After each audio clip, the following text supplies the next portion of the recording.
दीपक भट्ट तेजस के पास आए। छोटे तेजस, तुम हमें फिर से पवन देवता का क्लीवर कब दिखाओगे? हर कोई जानने को उत्सुक है कि तुमने तात्विक ऊर्जा को कैसे संपीड़ित किया। पवन देवता का क्लीवर? वह क्या है? तेजस कुछ पल के लिए चौंक गया। कल जो तुमने आखिरी पवन ब्लेड बनाया था वह इतना शक्तिशाली था कि हर कोई इसे पवन देवता का क्लीवर कहने लगा। यह सचमुच शानदार था। तेजस खुद को हंसने से नहीं रोक पाया और असहायता से बोला, कल सबसे बड़े भाई साहब मुझ पर बहुत नरमी बरत रहे थे। नहीं, मैंने बिल्कुल भी नहीं रोका। ज्यादा संभावना है कि तुम ही नरम थे। प्रवेश द्वार से गूंजती हुई हंसी की आवाज आई। विवेक अंदर आया और ऐसा लग रहा था कि उसने तेजस और दीपक की बातचीत सुन ली थी। इस समय उसकी आंखें चमकीली और उत्साहित थीं और उसके चेहरे पर खुशी झलक रही थी। उसका पूरा आभामंडल भी अब पहले से कहीं बेहतर दिख रहा था। विवेक ने तेजस के पास बैठने की पहल की और उसे अंगूठा दिखाते हुए कहा, कल तुम्हारे शब्दों ने मेरी आंखें खोल दी। उसके कारण कल रात साधना के दौरान मुझे बहुत अच्छे लाभ हुए। वास्तव में मुझे लगता है कि मैंने अपना खुद का मार्ग पा लिया है। शिक्षकों ने कहा कि यदि हम भविष्य में उच्च स्तर तक पहुंचना चाहते हैं तो हमें अपना व्यक्तिगत मार्ग खोजना होगा, तभी हम वास्तव में उच्च स्तर पर पहुंच सकते हैं। छोटे तेजस, तुम्हारा धन्यवाद। मैं इसके लिए तुम्हारा ऋणी हूं। अगर मुझसे हो सके तो मैं तुम्हारे लिए एक वायु प्रदत्त आध्यात्मिक जड़ी बूटी ढूंढूंगा। अब तक लगभग सभी छात्र कैफेटेरिया में आ चुके थे। विवेक ने बातचीत को गुप्त रखने का कोई प्रयास नहीं किया, इसलिए सभी ने उसकी बातें सुन ली। छात्रों ने तुरंत आश्चर्य भरी निगाहों से देखा। उनमें से एक ने पूछा, बड़े भाई, कल आप और छोटे तेजस क्या चर्चा कर रहे थे? विवेक ने मुस्कुराते हुए जवाब दिया, तत्वीय ऊर्जा के नियंत्रण के बारे में। छोटे तेजस ने मुझे बहुत प्रेरित किया है, वह मुझसे कहीं बेहतर है। आप बहुत दयालु हैं सबसे बड़े भाई। तेजस ने असहायता से कहा। वह महसूस कर सकता था कि अन्य वरिष्ठ छात्रों का उसके प्रति नजरिया बदल गया था। विवेक ने उसकी ओर आंख मारी, फिर अपना सिर झुकाकर दरवाजे की ओर इशारा किया। तेजस का दिल तेजी से धड़क उठा और अगले ही पल उसे समझ आ गया कि क्या हो रहा है। यह सब इसलिए हुआ होगा क्योंकि विवेक का साधना स्तर बढ़ गया था। शिक्षकों ने कुछ नया खोजा था और फिर विवेक ने कल तेजस के साथ अपनी बातचीत की रिपोर्ट की थी। शायद शिक्षक ने उसे कैफेटेरिया में यह सब कहने को कहा था ताकि सभी को तेजस के पास आने और उससे सीखने के लिए प्रोत्साहित किया जा सके। निश्चित रूप से गौरवलाल, जो उनके सामने बैठे थे, खुद को रोक नहीं पाए और पूछा, छोटे तेजस, क्या तुम समय तत्व को समझते हो? तेजस का मुंह हल्का सा फड़क उठा। बेशक वह समझता था। भगवान के स्तर तक पहुंचने के बाद कोई भी समय और स्थान की शक्तियों में रुचि रखेगा और वह भी कोई अपवाद नहीं था। इतना ही नहीं, उसके वंशजों को भी इस क्षेत्र की गहरी समझ थी। अपने पिछले जीवन में उसके बेटे और पोते के पास समय को नियंत्रित करने की अद्वितीय शक्तियां थीं। लेकिन अब वह यह नहीं बता सकता था कि अगर उसने दिखा दिया कि वह समय की शक्तियों को समझता है तो दूसरों द्वारा उससे सीखने की बात तो दूर, शिक्षक उसे अपने अध्ययन का विषय बना सकते हैं। तेजस ने बार बार अपना सिर हिलाते हुए कहा, समय के रहस्य मेरी समझ से परे हैं। मैं अपने वरिष्ठों से सीखने की उम्मीद कर रहा हूं। गौरवलाल ने निराश होकर उत्तर दिया, वास्तव में मैं भी इसे ठीक से नहीं समझ पाया हूं। मैं केवल एक ही मूल योग्यता का उपयोग कर सकता हूं। जुबिन, जो कल का उसका प्रतिद्वंद था, कुछ दूरी पर बैठा हुआ था। वह हंसा, ठीक है, इसे समझना बंद करो। अगर तुम इसे और बेहतर समझ गए तो हमारे लिए क्या बचेगा? सभी लोग तुरंत हंसने लगे। वास्तव में गौरवलाल की समय को स्थिर करने की क्षमता एक शक्तिशाली नियंत्रण कौशल थी जो युद्ध में सभी को परेशानी में डाल देती थी। कैफेटेरिया में चर्चा के साथ माहौल पूरी तरह से जीवंत हो गया।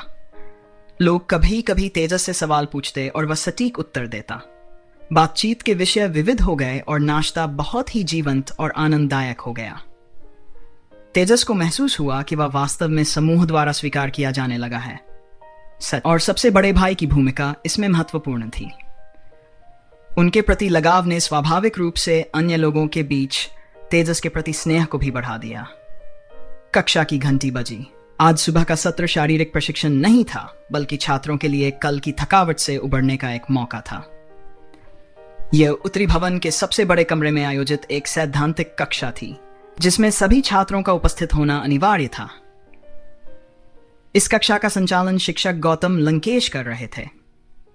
तेजस ने उस बड़े कमरे में प्रवेश किया जो कक्षा के रूप में इस्तेमाल होता था और एक कोने में एक कुर्सी ढूंढ ली।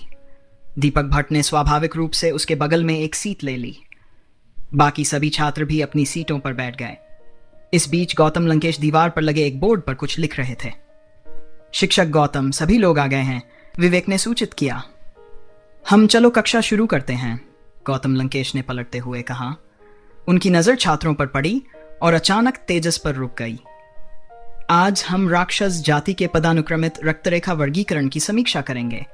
हमने इसे पिछली कक्षा में कवर किया था, लेकिन तेजस के लिए यह नया और अपरिचित है और आप सभी शायद इसका अधिकांश हिस्सा भूल गए हैं। इसलिए मैं आज इसे फिर से पढ़ाने में कुछ समय लगाऊंगा। राक्षस जाति का पदानुक्रमिक रक्त वर्गीकरण। तेजस को खुशी हुई। यह उस विषयों में से एक था जिसके बारे में वह सबसे अधिक जानना चाहता था। उसे राक्षस जाति के उच्च स्तरों के बारे में लगभग कुछ भी नहीं पता था। आदित्य राज की शिक्षाएं बुनियादी थीं, लेकिन वे उससे आगे नहीं बढ़ीं क्योंकि शिक्षक खुद राक्षस जाति के उच्च स्तरों को पूरी तरह से नहीं समझते थे। गौतम लंकेश ने बताया, आमतौर पर राक्षस जाति रक्त रेखा के स्तरों को 5 प्रमुख स्तरों में वर्गीकृत करती है। अप्सरा जाति की स्थिति भी लगभग वैसी ही है। रक्त रेखा के विभिन्न स्तर दानव और अप्सरा जातियों के भीतर विभिन्न वर्गों को निर्धारित करते हैं। दोनों जातियों में रक्त रेखा का अत्यधिक महत्व होता है। एक मजबूत रक्त रेखा महान शक्ति और क्षमता का प्रतिनिधित्व करती है। हम मानव जागीरदार इन 5 स्तरों से संबंधित नहीं हैं। ये विशेष रूप से राक्षसों और अप्सराओं के लिए होते हैं। भले ही किसी जागीरदार का रक्तवंश स्तर ऊंचा हो, वे सिर्फ जागीरदार ही रहते हैं। केवल जब हमारा रक्तवंश शक्ति मजबूत होती है तब हम थोड़ा ऊंचा दर्जा प्राप्त कर सकते हैं, और तब भी हम केवल सेवक ही बन सकते हैं। राक्षस जाति के 5वें स्तर में अपेक्षाकृत कमजोर और लड़ने में असमर्थ लोग शामिल होते हैं। इसमें राक्षस जाति की कुछ जागीरदार प्रजातियां भी होती हैं, जैसे सुअर राक्षस।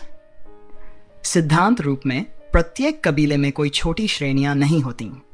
उदाहरण के लिए सुअर राक्षस सिर्फ सुअर राक्षस होते हैं। वे काले सुअर राक्षसों और सफेद सुअर राक्षसों में विभाजित नहीं होते। चूंकि वे कमजोर होते हैं, इसलिए उनका केवल एक सामान्य नाम होता है।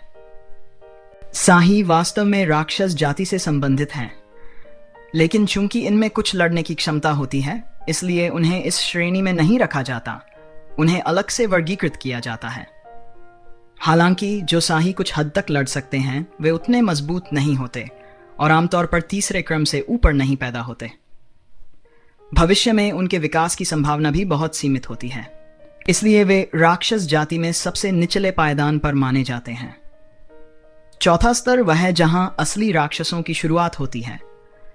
इनमें से लगभग सभी युद्ध में कुशल होते हैं और ये कम से कम दूसरे क्रम में पैदा होते हैं, लेकिन आमतौर पर 5वें क्रम से ऊपर नहीं होते। वास्तव में जन्म के समय चौथे स्तर के राक्षस तीसरे स्तर के राक्षसों से बहुत भिन्न नहीं होते, लेकिन उनकी विकास क्षमता बहुत अलग होती है। इस स्तर पर राक्षसों की संख्या भी सबसे अधिक होती है और राक्षस जाति के अधिकांश मध्य स्तरीय कबीले इसी श्रेणी में आते हैं। 5वें स्तर के राक्षसों के विपरीत चौथे स्तर के राक्षस 9वें क्रम तक पूरी तरह से साधना करने में सक्षम होते हैं। हालांकि सिद्धांत में वे 10वें क्रम तक पहुंचने में असमर्थ होते हैं। क्या चौथे दर्जे की वंशावली 9वें दर्जे तक जा सकती है? तेजस ने सुना और महसूस किया कि उसकी समझ ताजगी से भर गई है। इसके बाद तीसरे स्तर आता है, जो पूरी तरह से एक अलग दुनिया है। तीसरे स्तर के राक्षस कम से कम तीसरे क्रम की ताकत और 8वें क्रम तक के साथ पैदा होते हैं। इस स्तर को राक्षस जाति की रीढ़ माना जा सकता है। शेर, बाघ, तेंदुए, भालू, भेड़िए और ड्रैगन की प्रमुख शाखाएं इसी स्तर से संबंधित हैं। जहां तक इन कबीलों की कमजोर शाखाओं की बात है, वे चौथे स्तर के अंतर्गत आते हैं। उदाहरण के लिए पवन भेड़ियों को चौथे स्तर में रखा गया है, जबकि भेड़िया दानव कबीले की मुख्य वंशावली गोल्डन वुल्फ किंग की है। तीसरे स्तर पर 10वें क्रम तक साधना करना, जिसे हम देव स्तर कहते हैं, और यहां तक कि 11वें क्रम तक पहुंचना भी संभव है। हालांकि 12वें क्रम तक साधना करना तीसरे स्तर की रक्तरेखाओं के लिए भी अत्यंत कठिन होता है।